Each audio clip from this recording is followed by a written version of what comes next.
नमस्कार दोस्तों, आज तक आपने बड़े-बड़े स्कैमर का नाम सुना होगा, जिसने बहुत बड़े स्कैम किया हो या फिर देश के साथ फ्रॉड किया हो, करोड़ों का चूना लगाकर दूसरे देश में चला गया हो, बैंक के साथ फ्रॉड किया हो।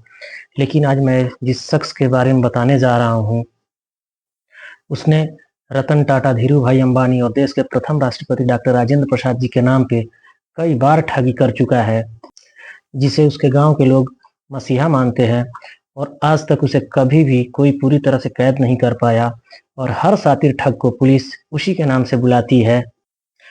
आज मैं बात कर रहा हूँ देश के सबसे बड़ा ठग मिथिलेश श्रीवास्तव उर्फ नटवर लाल की, जिसने 3 बार ताजमहल, 2 बार लाल किला, 1 बार संसद भवन और 1 बार तो पार्लियामेंट ही बेच दिया था। जी हाँ दोस्तों, आज जिस मिथिलेश श्रीवास्तव की मैं बात कर रहा हूँ, वो बिहार के सीवान जिले के जीरादेई से आते हैं, जहाँ की हमारे देश के प्रथम राष्ट्रपति डॉक्टर राजेंद्र प्रसाद जी का भी गाँव है। पर दोनों में फ़र्क यही है कि वो प्रथम राष्ट्रपति बने और ये सबसे बड़ा महाठग बना।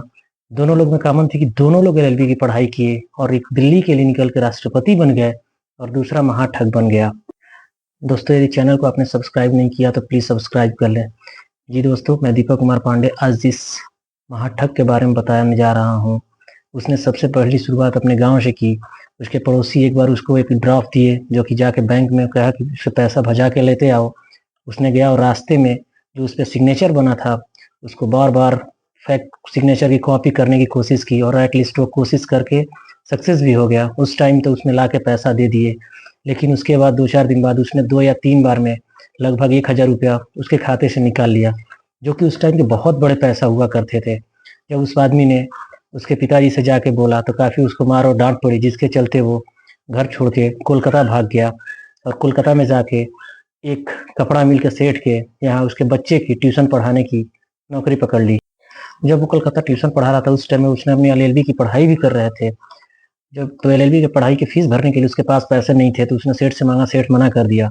फिर सेठ को एक बार उसने एक बड़ा, जो वहाँ का सेठ के केशव राम जिसके यहाँ वो नौकरी करता था, बोला कि एक बड़ा कॉटन के व्यापारी से मैं डील करके आया हूँ, 4.5 लाख उसको एडवांस देना है। सेठ ने विश्वास करके 4.5 लाख उसको दे दिया और वो तुरंत 4.5 लाख रुपए का रफू चक्कर हो गया। मिथिलेश श्रीवास्तव उर्फ नटवर लाल फेक सिग्नेचर करने में बहुत माहिर था। वो किसी का भी फेक सिग्नेचर मिनटों में कर देता था। एक बार तो 1970 में उसने 3 बार ताजमहल, 2 बार लाल किला और 1 बार तो राष्ट्रपति भवन और 1 बार संसद भवन को बेच दिया। आप लोग के मन में आता होगा कि वो कैसे ऐसे स्मारकों को बेच सकता है। तो जी हाँ दोस्तों, ऐसा उसने किया था, ऐसी जानकारी मिलती है। क्योंकि उसके पास जिस स्मारक को बेचना चाहता था, उसकी छोटी-छोटी जानकारियों को इकट्ठा करता था और फेंक के उसके कागज़ बनाता था और इंग्लिश उसकी बहुत अच्छी थी और कन्विंस की जो इसकी स्किल थी, बहुत अच्छी थी। किसी भी दूसरे देश के जो इंसान जो है, उनको कन्विंस कर लेता था और उस पर वो बिलीव कर लेते थे।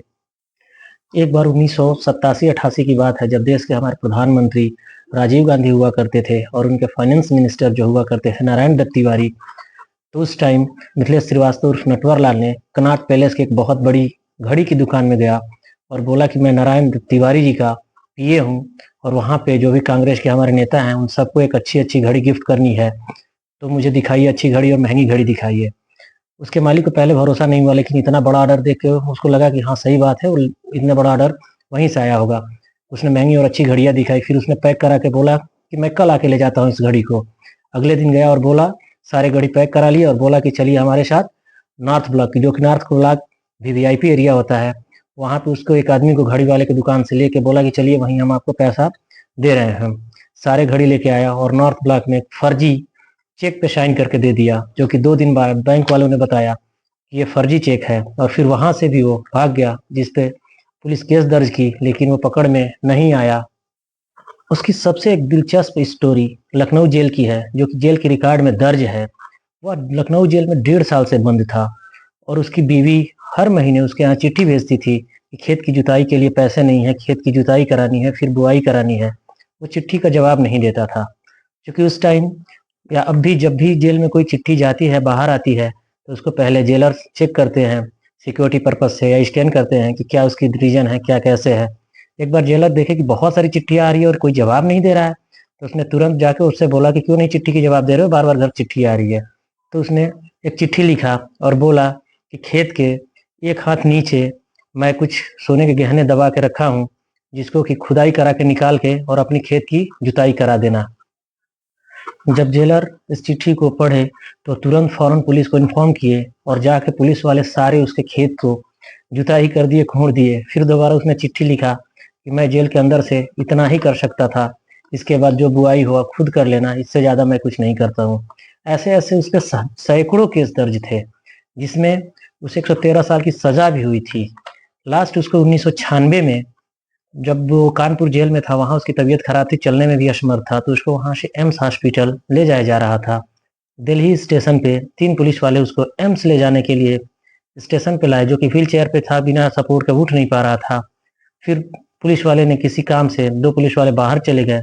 एक तीसरा जो पुलिस वाले बचे थे उससे बोला कि मुझे चाय पीनी है। 2-3 बार पुलिस वाले तो उसकी बात टाल दिए, लेकिन वो बार-बार जिद पकड़ कर रहा था। तो पुलिस वाले चाय लाने गए।